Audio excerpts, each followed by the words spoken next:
Right, moving on now, as quickly as I can, away from that absolute clanger to the stayers, where we have Super Sunday, having just won over 2 miles, is now 4-1 favourite for the stayers. Yamworth at 5, Sam Spinner at 5, 10-1 bar. I know there's one you're quite keen on here. Nick, I'm going to come to you first in the stayers. How do you see this panning out? I said Sam Spinner for the reason I like these 3 mile division. If you look back in previous years, last year you had, Harry was on a run 1-1-1. So I know he got beat, but like he was bang there. And the year you had Big Bucks, the year before that, you always sort of get horses that are sort of prominent in the thing. Whereas this year it's very much more wide open. Big Uggles obviously won the Grade 1, but Sam Spinner's the one that sort of stood out for the English form, and I love the way he goes about. He's very uncomplicated, good jumper. Is an unknown trainer, and I just personally think, if it was trained by Nicky Henderson or Willie Mullins, he'd be half the price. And Sam Spinner for me, I love the way he goes about his business, and he's uncomplicated. And but I also got a massive fan for Lamy Surge.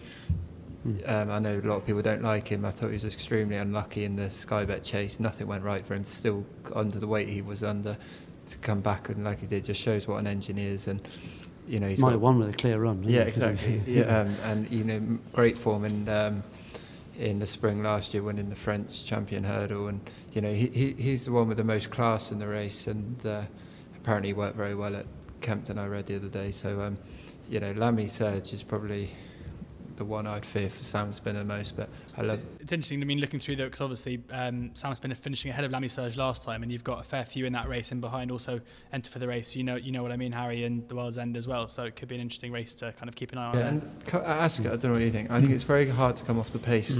Yes, definitely. But he does like to be dropped in. Probably on the new course at Cheltenham, it's very much easier to come off the pace. Yeah.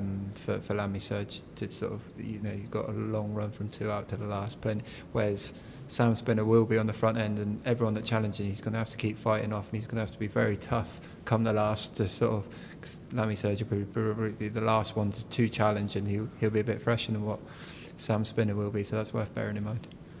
Almost won a county hurdle, didn't he, a year ago? 12 months on, he's running in the stairs. It's a really good point, actually, Nick makes about that Ascot race. They kind of like splintered, didn't they? There was I think, was it Little Rockefeller and Sam Spinner was like here, and Lamy Surge in typical fashion was dropped right out the back. So he's had to make his ground up to get to Sam Spinner, and it looked like half that he was going to go and win jump in the last, and obviously the other one who was more prominently ridden had a bit more energy left because he was better placed, and then he outstayed Lamy Surge on the running. But it's a classic each way, but I love backing these horses like My Tent or Yours, the obvious each way horses, the Sco Rails, and putting them in each way multiples. Man off my heart. Yeah, exactly. He's going to be in the first 3. They add up. These, if you keep back, you can get 15-2, 7-1 Sco Rail, 10-1, 12-1. Quarter of the odds, they become great bets, and you can pretty much set your clock with Lamy Surge. You know he's going to travel. You know he's going to get to the business end without almost knowing he's in a race.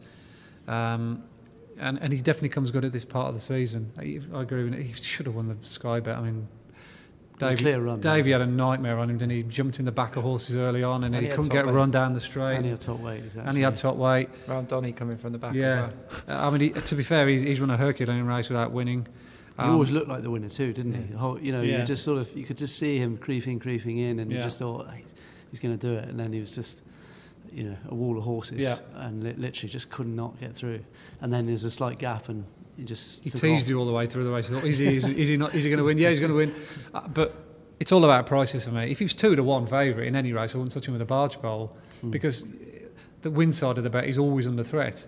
But from an each way place perspective, it's a different ball game. And the race will definitely be run to see, because you know what I mean, Harry Holstone, Sam Smith, there's plenty on the front end, and they're all going to be taking each other on, whereas he'll just be taking them on at the end. What price is he? Lamy Surge is 12-1, pretty much across 12 the board. 12-1. No, it's a great... Another one rubber stamped, I think, here. Well, again, it's probably a bet for the day, because you're going to get quarter of the odds 4 places. Some firms will go 5, guarantee you, to draw you in. I mean, it's worth mentioning to people listening that actually, if you're going to have these each way bets, it probably is worth hanging around for another week or so when the firms do start doing their extended places, because at the moment you're getting a fifth of 3, and you might get clipped in a couple of ticks, but you're going to get better, more favourable places, closer to the week.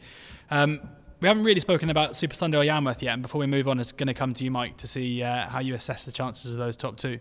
I think it's not really a race I'm keen to get involved in. I mean, if I was really pushed, Yarmouth's such a classy horse on its day. It's hard, quite easy. Well, hard or easy to forget, depending on which. I haven't forgotten it, but a lot of people have forgotten that he's running. He was very strongly fancied for the Champion Hurdle, and I've spoken to Alan King a number of times at racecourses, and he's always been so negative about this horse running over 2 miles, and this was when he was winning over 2 miles. And he's always thought this horse was a 3-miler.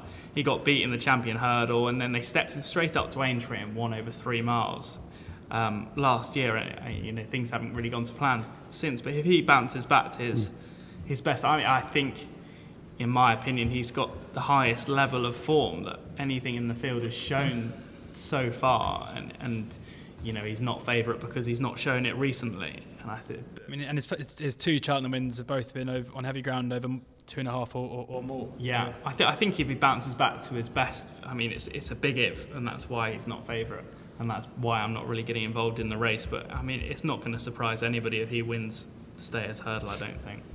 So Yarmouth is 5-1. Super Sunday seems friendless here at 4-1.